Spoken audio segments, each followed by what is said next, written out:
প্রিয় ভাই ও বোনেরা, আজ আমরা জানব মুহররম মাসের 10 তারিখ অর্থাৎ আশুরা সম্পর্কে কিছু গুরুত্বপূর্ণ হাদিস ও করণীয় বর্জনীয় বিষয়।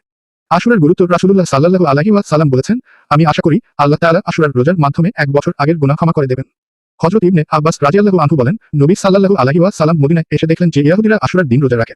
তিনি জিজ্ঞেস করলেন, কেন? তারা বলল, এদিনে মুসা আলাইহিস সালাম ও তার কওমকে আল্লাহ রক্ষা করেছিলেন এবং ফিরআউনকে ধ্বংস করেছিলেন। তখন নবীজি সাল্লাল্লাহু আলাইহি ওয়াসাল্লাম বললেন, আমরা মুসার প্রতি তাদের চেয়ে অধিক হকদার। অতঃপর তিনি রোজা রাখলেন এবং সাহাবীদেরও রাখতে বললেন। করণীয়, সুন্নাহ অনুযায়ী যা করা উচিত। আশুরার রোজা রাখা 10 মুহররমের সাথে 9 বা 11 তারিখ মিলিয়ে 2 দিন রোজা রাখা।